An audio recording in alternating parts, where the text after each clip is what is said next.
One of my earliest childhood memories was my father and my uncle shrimping on the bridges of Miami, bringing it back to my aunt who made this amazing shrimp paella. Today, I'm going to try to duplicate her recipe in honor of her and my family, and I'm really looking forward to sharing this recipe with you.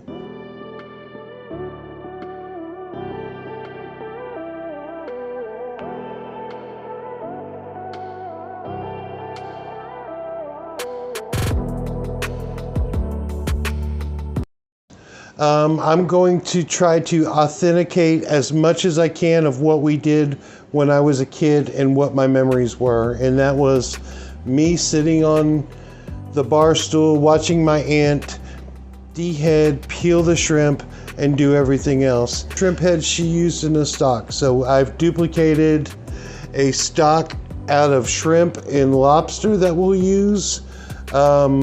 This will be a separate video for you guys to watch if you want to see it. It is absolutely amazing. I'm so happy with that.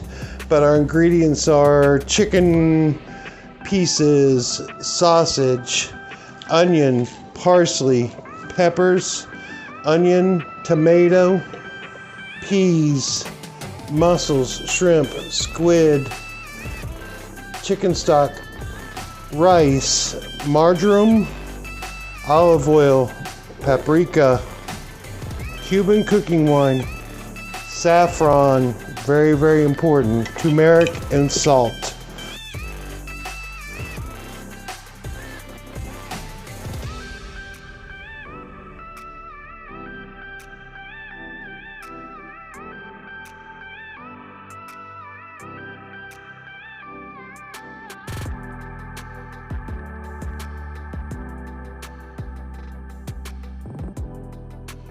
So let's season our chicken. We're going to take a little olive oil, some marjoram, some paprika,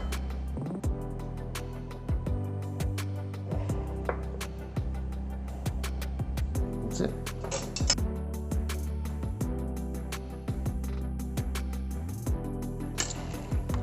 Now we're going to start building flavors again, just like we did before. So we're going to layer and layer and layer, and in the end result will be the final paella, which will be absolutely amazing. This is going to be a recipe that you're going to share with your friends and neighbors, and they're going to be absolutely amazed by it. And it's really not difficult to do. So the first thing we're going to do is we're going to take some of our saffron, put in aluminum foil, and we're going to wrap it like an envelope. Now, why this is done, I believe it was probably to release the oils of the saffron. This is something I remember as a child. I've always repeated this. I'm not sure. I think it's more of an oil release. Take this and set it in my pan for about 20 seconds on each side.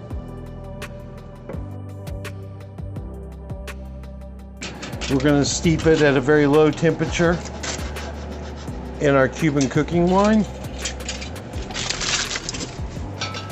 Now for our paella pan.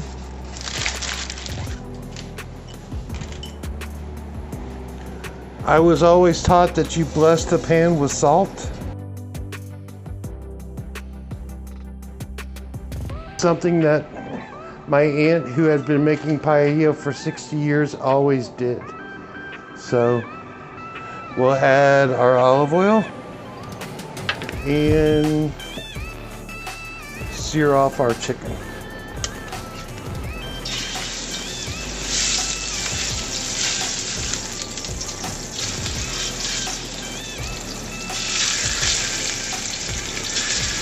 I left a little bit of the skin on some of these, but for the most part, it's skinless.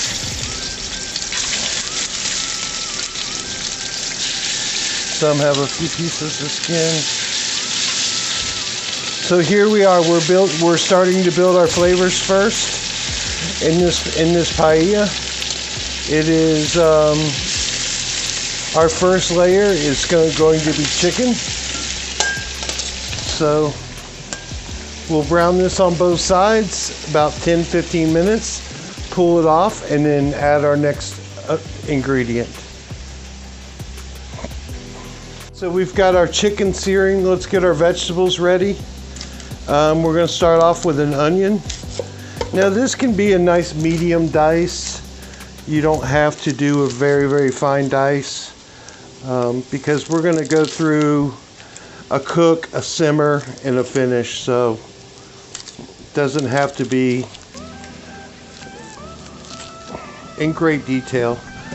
Yesterday we went to the shrimp docks in Tampa. Visagi's is the name of it. It's actually been in business since 1912. Absolutely amazing. So the shrimp that we have, this is an organic caught local shrimp. You know how I feel about buying local and buying small business. So this is a product right here caught in the Gulf of Mexico in the Tampa area. It's amazing. It's off of Causeway Boulevard if anybody's interested in going. So leave us a message and we'll gladly share that information with you. The owner actually came out yesterday and took some time, talked to us. We walked around, saw the shrimp boats. They were pulling shrimp off the boats actually when we were there. So, I mean, it was absolutely amazing. And I am big on wild caught and local. I think it has its place. I'm not very big on seafood sustainable farming for the fact that I don't believe that all the other countries has the same regulations as the United States does. So I'm a little skeptic on that. And I also believe that this country was built on wild and fresh farm, and I will continue to support that throughout.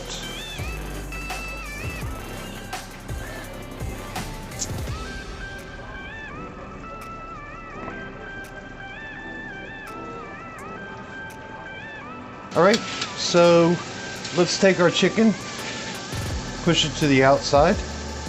Here we're still building flavors. We're going to take our sausage, add it to the middle, and brown that off a little bit.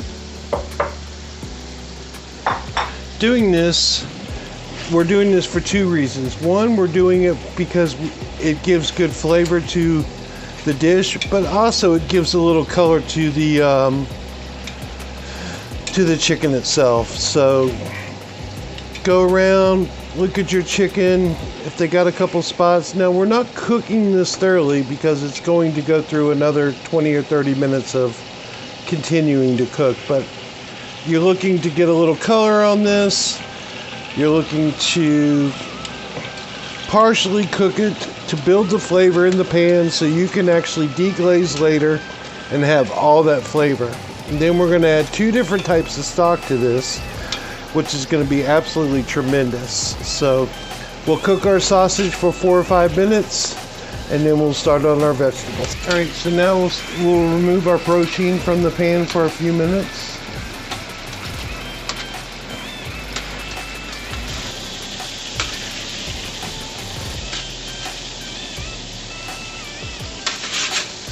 Add our vegetables, starting with our peppers and onions.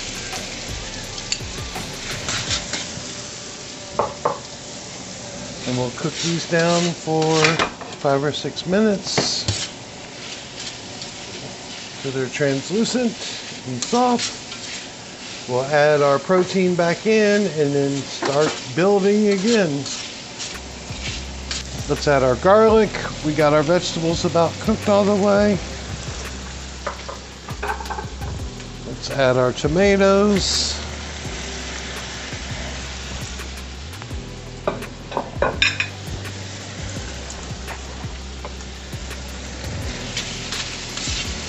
cook this for about 1 to 2 minutes. We'll add our chicken and our sausage back into this.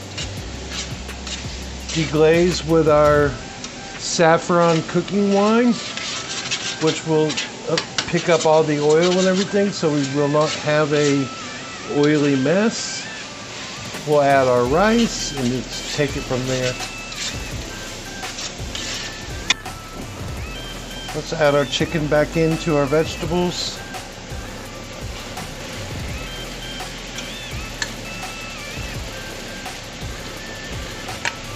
And our sausage. All our juices.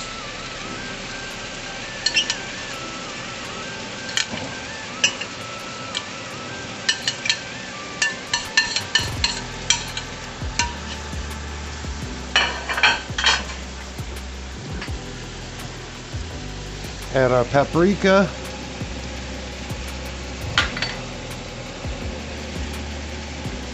Our seasoning. Touch of marjoram. Some people add cumin to this. I will not add cumin to this.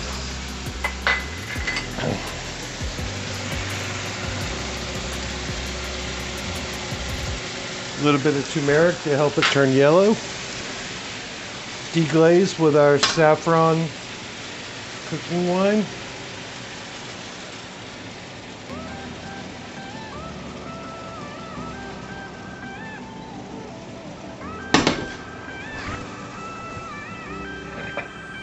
We'll give this a good stir.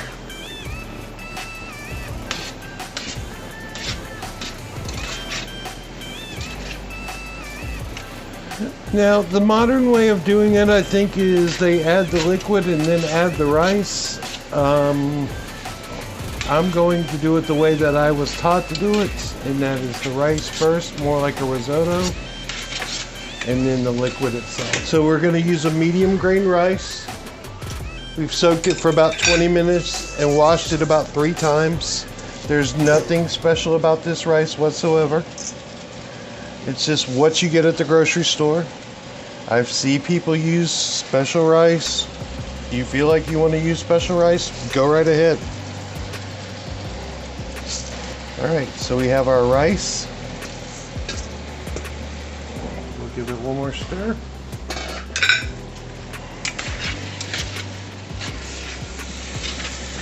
All that rice is now absorbing the flavors of the chicken and the sausage and the spice and the cooking wine and everything that's beautiful. And this flat surface really helps quite a bit. We want this to, we're going to add our stock. We want it to come up to a pretty heavy simmer. And then we'll lower the heat and we'll add our seafood. So a little bit of our chicken stock.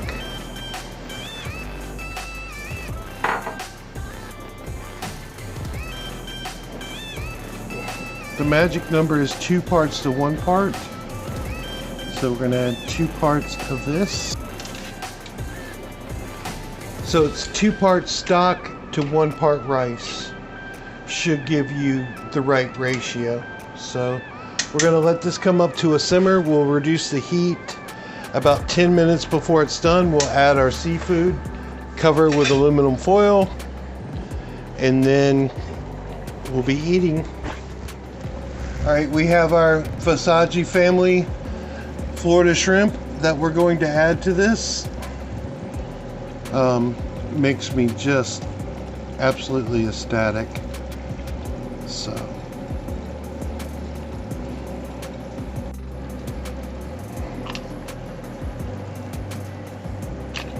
Fresh peas.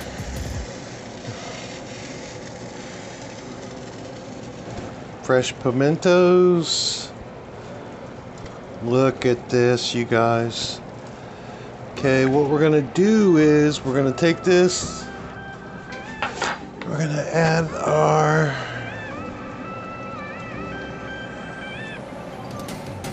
lemons.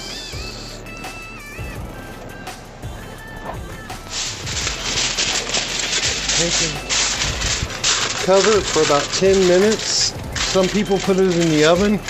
I'm gonna finish it right on the stove, because to me the best part of paella is the crunchiness that's on the bottom. When you take that scoop right from the edge, and it's, so make sure when you serve from the outside in.